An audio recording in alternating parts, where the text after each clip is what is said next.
Vamos falar um pouquinho agora desse cenário que está acontecendo lá fora e o que eu imagino que possa desdobrar essa quebradeira. Nós tivemos a quebra de 2 bancos, eu não lembro os nomes, SVB, não sei, são um banco lá, todo mundo já deve estar careca de saber, deve estar careca de ler isso daí, né? Não precisa ficar repetindo. É um mais ligado à criptomoeda e o outro banco ligado mais ao funding de empresas digitais, né?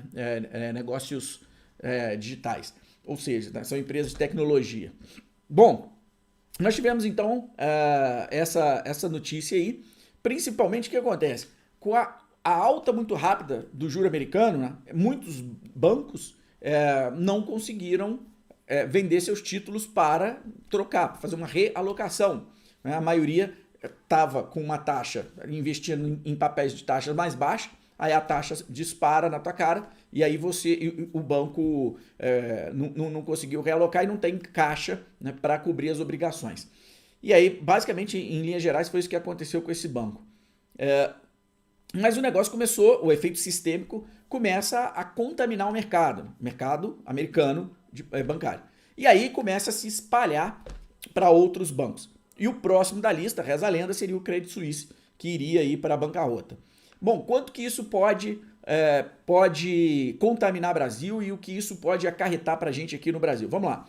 Quem passou pela crise de 2008 sabe que ela não quebrou nenhum banco brasileiro. Quem passou pela crise de 2008 sabe, ou pelo menos quem estuda os bancos brasileiros, sabe que eles estão muito bem colocados aqui, né? Então, os bancões, estamos falando de bancão. Então, assim, no curto prazo, né, não vejo motivo de pandemia ou de risco, né, de desespero em função de um bancão quebrar por conta de uma inadimplência americana ou de um risco sistêmico americano. Agora, o preço das ações vão sentir? Vão. Então, se a crise lá se agravar, esse poderia ser um drive para trazer o índice Bovespa para 95 mil pontos. Esse seria um drive. E aí, com isso, eu veria um Bradesco, Itaú, um Banco do Brasil quebrando? Não, longe disso, muito longe disso. Tá? São bancos saudáveis, o índice de Basileia é muito bom e muito bem regulamentados pelo Banco Central. Não consigo vislumbrar isso. Mas aí quando a gente vai para a segunda derivada do segmento, que seriam bancos digitais, né, são bancos fintechs e por aí vai, o teu dever de casa é olhar, primeiro para quem está por trás do banco, o funding desse banco, né, e onde está o capital desse banco. É óbvio que o Banco Central também regulamenta esse negócio. O Banco Central está atento a isso. Mas não é de bom tom a gente olhar para esse banco, para essas fintechs e vê-las quebrando com nossa grana lá dentro, né?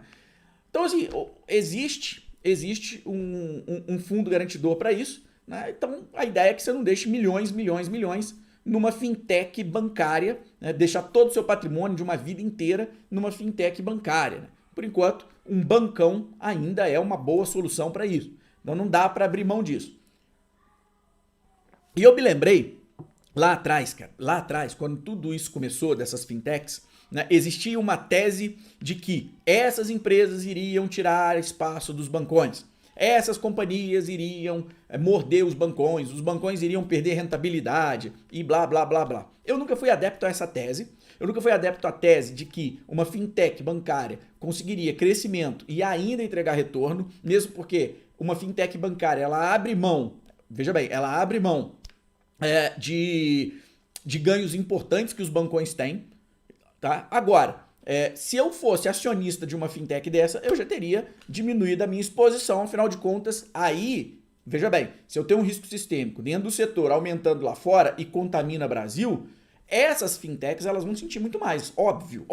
Né? Quem teria mais risco? Um Nubank, um Banco Inter, apesar do Banco Inter, quem está por trás, ser um grupo muito bom, mas elas têm muito mais risco do que um Itaú, do que um Bradesco, do que um Banco do Brasil. Logo, elas vão sentir mais. Então, eu tomaria cuidado. Tem uma diferença muito grande entre ser acionista de uma fintech dessa ou estar com uma grana numa fintech dessa. E eu tenho grana em fintech dessa. Grana, não como acionista, mas grana, eu uso uma fintech dessa para o meu dia a dia, que eu acho extremamente prática. Tá? Mas o grosso da minha grana não está numa fintech dessa. Não está pegando as benesses que uma fintech dessa me dá. Por exemplo, um cartão de crédito com uma boa pontuação, uma série de benesses. Então, assim, a grana que tem ali é uma grana pequena, justamente para um giro, para o meu dia a dia ali, e ponto. O grosso mesmo tem que estar num banco mais robusto e eu recomendo isso para vocês, tá? Para não correr esse tipo de risco, para não suar à toa, para não olhar e ver o seu dinheiro correndo esse risco, para dormir mais tranquilo. Eu recomendo isso. Ou seja, quando o grosso do seu investimento começa a crescer muito, tá? Não vai deixar em conta corrente de uma fintech. É o mesmo caso, ou mesmo racional para corretora. Muita gente preocupada, qual corretora é melhor? E se a corretora quebrar? Os seus ativos estão salvos. As ações que você compra via Nubank, via C6, via Banco Inter, isso não tem problema.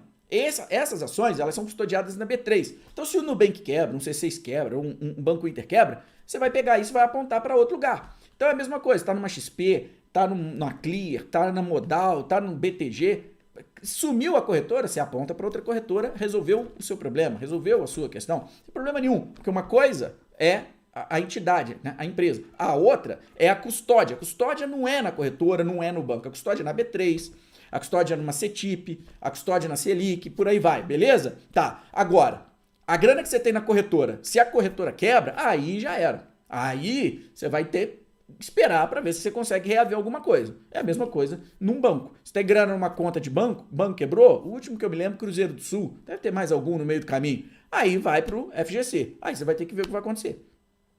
Outro ponto. Cuidado, né, galera? Vou comprar um CDB. De quem? A gente teve duas financeiras quebrando aí. Deve ter o quê? Questão de 15 dias, cara. Duas financeiras quebraram. Né? Depois o pessoal largou para lá e esqueceu. Por que quebraram? Má gestão. Então o cara compra um CDB, né, de uma financeira dessa, compra um produto, uma LCI, uma LCA de uma financeira dessa, aí depois vai reclamar no FGC. Então toma cuidado com isso. Né? Toma muito cuidado com isso. Então, tem grana em conta corrente fintech? Não, recebo meu salário e fica lá. Pô, pra quê? Né? Pra quê, cara? Você vai deixar 100 mil, 200 mil lá de conta corrente, né, num CDBzinho deles lá mesmo? Não, porque é uma beleza fintech. Pra quê? Não é melhor ir para um Tesouro Selic? Deixa custodiado lá na Selic? Por quê? Porque se o banco quebrar, eu tenho Tesouro Selic. Eu não tenho o CDB do banquinho aqui. Eu tenho Tesouro Selic. É só eu pegar e apontar para o outro lugar que eu vou. Para XP, para Clear, para Modal, para BTG. Tirei do banquinho. Então, quando a gente fala de risco, pessoal, e aí muita gente chega para mim e fala assim, o que você acha do CDB de fulano, ciclano, beltrano? Cara, eu não vou analisar fulano, ciclano, beltrano. Porque para eu parar para analisar um banco, eu prefiro analisar uma outra empresa, uma boa empresa, que é o mesmo tempo que eu vou gastar. E eu vou analisar um banco para saber se o CDB é bom. Eu não vou fazer isso. Compra logo o Tesouro Selic. Não vai mudar minha vida. Não vou ficar milionário, bilionário, trilionário porque eu comprei um CDB. Isso não vai mudar nada. Então eu não vou parar para analisar. Só para comprar um CDB. Então assim, evita esse tipo de risco. Não vou usar. Usa, pode usar. Mas usa com uma grana que se der ruim, você fala assim, beleza. Tá bom, era só mesmo pro dia a dia ali, para pagar as contas. E usa do Pix. Cai na mesma hora, transfere, sai de uma conta para outra e vai fazendo, vai tocando sua vida. Se aquele banco digital te entrega algum benefício. Agora, vamos lá. Eu não sei se o Nubank tem... O Nubank falou, por exemplo, que não tem exposição. Não sei se ele tem ou não exposição, não sei se o C6 tem ou não sei se o Banco Inter tem ou não, eu não sei se outros bancos têm, né, BS2, eu não sei. E também não vou parar para ficar pesquisando isso. E houve também um desserviço ao mercado, porque durante o final de semana... teve uns espertão aí que fez vídeo dizendo que vai quebrar, que não sei o que e tal. Esse negócio viraliza e fica todo mundo com medo. Hoje já é quarta-feira e ninguém quebrou. Agora o que eu posso dizer é o seguinte, como conhecedor de todo o arcabouço, né, do nosso sistema financeiro, Conselho Monetário, que controla Banco Central e CVM, eu tenho absoluta certeza que o Banco Central está de olho nisso, sabe muito bem dessas questões. Se tiver que quebrar, ou se for quebrar, vai quebrar com cuidado. Vai ser uma queda controlada. Assim como foi o Cruzeiro do Sul, entre outros que a gente viu quebrar. Vai visitar o FGC, óbvio, vai visitar. Agora, ninguém sabe se há ou não exposição. Na verdade, até a lista das empresas que tinha exposição ao banco lá que quebrou, só saiu recentemente. Né? Inclusive, tinha uma empresa, tinha um joguinho que minha filha joga, Roblox, acho que era o terceiro, 150 milhões de dólares estavam depositados nesse banco. Né? Então, assim, cara, é isso que eu posso falar para vocês, tá? É isso que eu posso falar para vocês. Não, porque assim, cara, tudo é questão de risco. Para que eu vou deixar toda a minha fortuna, né, num único banquinho digital? Né? E eu aprendi isso, pessoal, eu aprendi isso também na prática. Porque um dia tinha uma grana, eu joguei uma grana grande para um app de um banco, Não me lembro para que acho que era fazer um Pix grande, não sei o quê. E o app travou, eu não conseguia entrar. Não conseguia entrar no app. Logo, eu não consegui fazer o que eu precisava. Foi preciso, pasme, entrar no atendimento, esperar um dia, 2 dias, para buscar resolver o negócio para conseguir acessar o meu dinheiro. Ok? Não perdi o dinheiro. Mas veja bem, você está correndo riscos demais. Então, quando você volta para um bancão, mesmo que aquele bancão não te dê tantas benesses, a facilidade que você tem para locomover a tua grana hoje é muito grande. Você não precisa ficar com tudo concentrado num único lugar. Essa facilidade faz com que você, a qualquer momento, né, você use das benesses que a fintech digital te dá. Por exemplo, eu tenho um cartão de crédito de uma fintech digital que é sensacional. Acumula ponto pra caramba, eu tenho um limite gigante, me dá muita tranquilidade. E aí, na hora de pagar a conta, simplesmente eu jogo a grana para lá, pago a conta e zerou. Eu não preciso colocar minha fortuna lá. Então, seguro morreu de velho, um bancão, como sempre tivemos conta, fica ali, pode concentrar a maior parte da tua grana, né? Banco do Brasil, Caixa, Bradesco, Itaú, né? Não vai ter problema, né? Ah, mas não me dá isso, não me dá aquilo. Ótimo, usa a fintech. Usa a fintech. Parece... o Jéssica está falando que o Nubank falou que não tem exposição aos bancos que faliram. Sim, pode ser que não tem, não deve ter mesmo. Mas a questão é, e a reação em cadeia? Ela tem exposição a algum outro banco lá nos Estados Unidos? E se esse algum outro banco que ela tenha exposição vier a quebrar, entendeu? Então, assim, tem muitas coisas que são interessantes. Bom, o Ronaldo usa o IT. O IT é do Itaú. Legal. Ótimo, ótimo, perfeito. E é isso aí. E é o que é. Bom, pessoal, para a nossa super quarta, eu queria trazer esses 2 temas.